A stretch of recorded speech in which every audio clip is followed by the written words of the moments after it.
तो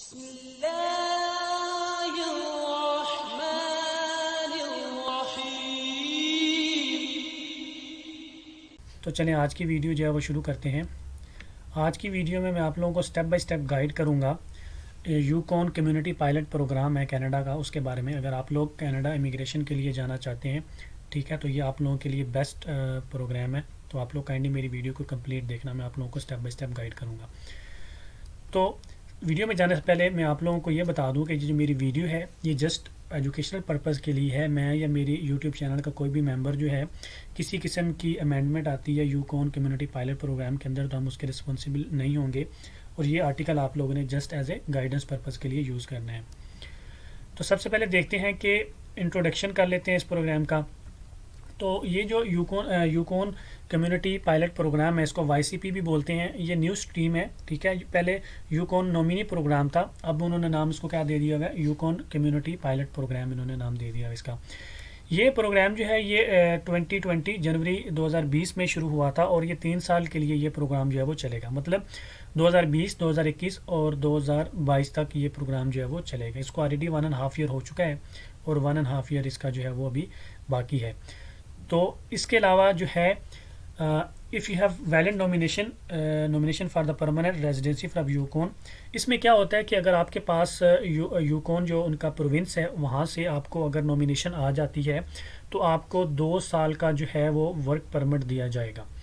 लेकिन ये वर्क परमिट जो होता है ये लोकेशन रिस्ट्रिक्टेड होता है। इसका क्या मतलब होता है कि आपने उस लोकेशन के अंदर ही, उस एरिया के अंदर ही, जो कि यूकॉन प्रोविंस है उसके अंदर ही आपने काम करना है। आप उससे बाहर जो है वो काम नहीं कर सकते, ठीक है। लेकिन ये ओपन परमिट होता है। ओपन वर्क परमिट का मतलब होता है कि उस लोकेशन के अंदर, यूकॉन के अंदर आप कहीं पे भी काम जो है वो कर सकते हैं, उसमें कोई रिस्ट्रिक्शन नहीं होगी। लेकिन लोकेशन की जो है वो रिस्ट्रिक्शन होगी और ये 2 साल का जो है वो वर्क परमिट होगा। इसके बाद जो है आगे चलें तो मैं आप लोगों को कुछ इस प्रोग्राम के बारे में बता दूँ। तो इसमें क्या है कि ये जो यूकॉन कम्युनिटी पायलट प्रोग्राम है, ठीक है, इसमें आपने क्या करना होता है, ये आप जो है कि 3 डिफरेंट एम्प्लॉयर जो हैं आप वहाँ पे काम कर सकते हैं, ठीक है। पार्ट टाइम जो है आप 3 जगह पे जो है वो काम कर सकते हैं।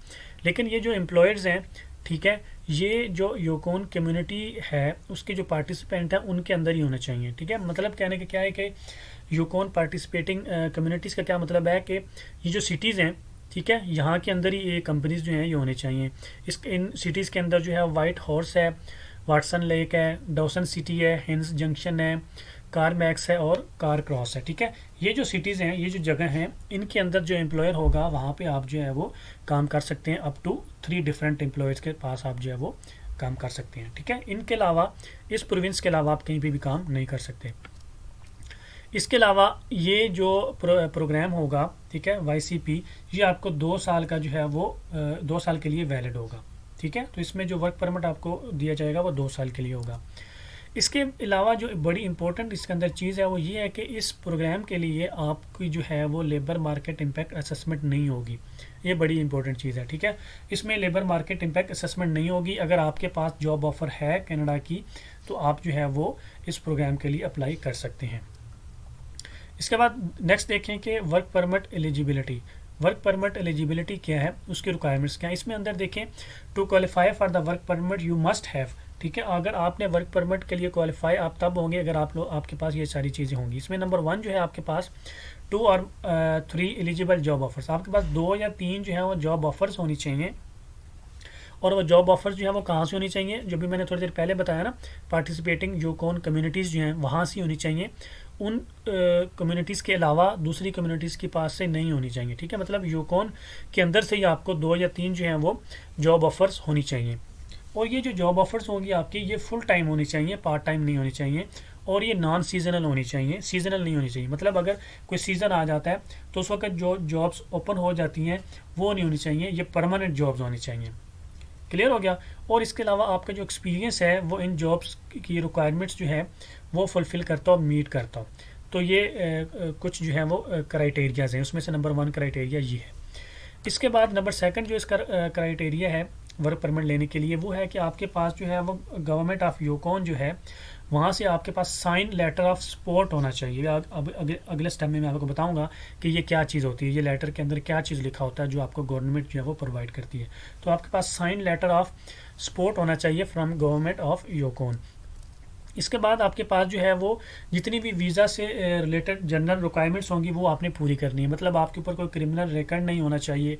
अगर कोई फाइनेंशियल स्टेटमेंट वो आपसे पूछते हैं तो वो आपके पास होनी चाहिए, या बाकी आप जो है वो एलिजिबिलिटी रिक्वायरमेंट्स जितनी भी वीज़ा के लिए होती हैं, वर्क परमिट के लिए, वो आपने फुलफिल करनी होती है, जो जनरल होती हैं। ठीक है, इसके बाद देखें तो हमारे पास आता है डॉक्यूमेंट्स टू अप्लाई। कौन से डॉक्यूमेंट्स चाहिए आपको इस प्रोग्राम को अप्लाई करने के लिए। तो before you apply for work permit you need this documents to include in your application. तो कौन कौन से डॉक्यूमेंट्स आपको चाहिए होंगे आपकी एप्लीकेशन में डालने के लिए। इसमें नंबर 1 आपके पास जो है वो copy of nomination letter from government of Yukon होनी चाहिए। ठीक है, तो सबसे पहले आपके पास गवर्नमेंट ऑफ योकोन का जो है नॉमिनेशन लेटर होना चाहिए, जिसमें उन्होंने आपको नॉमिनेट किया हो परमानेंट रेजिडेंसी के लिए। ठीक है, तो सबसे पहले नॉमिनेशन लेटर होना चाहिए आपके पास। इसके बाद आपके पास साइन लेटर ऑफ सपोर्ट होना चाहिए फ्रॉम गवर्नमेंट ऑफ योकोन। जो अभी मैंने जो प्रीवियस बताया था कि लेटर आपके पास होना चाहिए। इसके अंदर क्या क्या चीज़ें वो लोग लिखेंगे उस लेटर के अंदर, जो गवर्नमेंट है योकोन की, वो कौन सी चीज़ें मेंशन करेगी। इसमें नंबर 1 जो मेंशन करेगी वो आपका जो एम्प्लॉयर होगा, जो आपको ऑफ़र लेटर दे रहा है, जॉब ऑफ़र लेटर दे रहा है, ठीक है, उसकी जो है वो मेंशन करेगा कि उसको आप जो है वो अर्जेंट चाहिए। ठीक है, जितना जल्दी हो सकता है उसको आप जो है वो आपको बुलाना चाहता है, आपको काम के लिए वो लाना चाहता है। ठीक है, तो इसमें सबसे पहला पॉइंट क्या है, that the employer who are offering you the job need you to work in the community as soon as possible. उसको जल्द से जल्द आपको चाहिए काम के लिए। इसके अलावा सेकंड चीज़ क्या मेंशन होगी इसके अंदर मेंशन होगी कि जो आपकी जॉब ऑफर आपको दी गई है वो जेन्युइन है। ठीक है, तो गवर्नमेंट ऑफ योकोन जो है वो जो आपको लेटर ऑफ सपोर्ट देगी उसके अंदर सबसे पहले वो बताएगी कि जो एम्प्लॉयर है वो आपको इमीडिएटली डिमांड कर रहा है। नंबर 2, उसने जो आपको ऑफ़र लेटर दिया हुआ वो जेन्युइन है। इसके अलावा नंबर 3 जो है वो आपकी जो जॉब ऑफ़र की डिटेल्स होंगी वो उसके ऊपर लिखी होंगी। फॉर एग्जांपल वो जो एम्प्लॉयर है उसका नाम लिखा होगा, ऑक्यूपेशन लिखा होगा कि आपने क्या काम करना है। इसके अलावा नंबर ऑफ़ आवर्स लिखे होंगे कि आपके कितने नंबर ऑफ़ आवर्स। इसके अलावा जॉब की लोकेशन लिखी होगी कि आपने कौन सी जगह पे जो है वो जॉब करनी है। तो ये उसके अंदर जो है वो 3 पॉइंट्स जो हैं वो लेटर ऑफ सपोर्ट जो आपको गवर्नमेंट ऑफ योकोन देगी उसके अंदर ये 3 चीज़ें जो है वो मेंशन होंगी। इसके बाद देखिए कि हाउ टू अप्लाई, आपने अप्लाई कैसे करना है। तो इसके जो एप्लीकेशन है वो आपने ऑनलाइन देनी है। इसकी पेपर जो एप्लीकेशन है वो नहीं है। आपने इसके सारे जो डॉक्यूमेंट्स हैं वो ऑनलाइन अप्लाई करने हैं। मैंने अभी लिंक जो है वो इधर लिख रहा हूँ और मैंने जो लिंक है वो डिस्क्रिप्शन में भी दे दिया हुआ है। ये इसका लिंक है। ठीक है, इस लिंक के ऊपर आपने जाकर अपना अकाउंट क्रिएट करना है। अगर आप तो कनाडा के अंदर हैं तो आपने जो है इनसाइड कनाडा जो एप्लीकेशन सबमिट करनी है। अगर आप आउटसाइड कनाडा है तो वहाँ पे एप्लीकेशन सबमिट करनी है। ठीक है, यहाँ पे आपने डॉक्यूमेंट्स जो है वो स्कैन करके लगाने हैं। यहाँ भी आपने फ़ी पे करनी है और सारा प्रोसीजर आपने यहाँ भी करना है। और यहाँ पे आपको जो है वो स्टेटस जो है वो आप अपनी एप्लीकेशन का जो है वो चेक कर सकते हैं। क्लियर हो गया, आपको कोई पेपर एप्लीकेशन देने की कोई ज़रूरत नहीं है। सब कुछ आपने लिंक के ऊपर ऑनलाइन करना है। तो good luck and I hope कि आप लोगों को मेरी आज की वीडियो जो है वो पसंद आई होगी। अगर आप लोगों को मेरी आज की वीडियो पसंद आई तो काइंडली मेरे चैनल को सब्सक्राइब कर दें, लाइक कर दें। अपना बहुत सारा ख्याल रखें, दुआ में याद रखें। अल्लाह हाफिज़।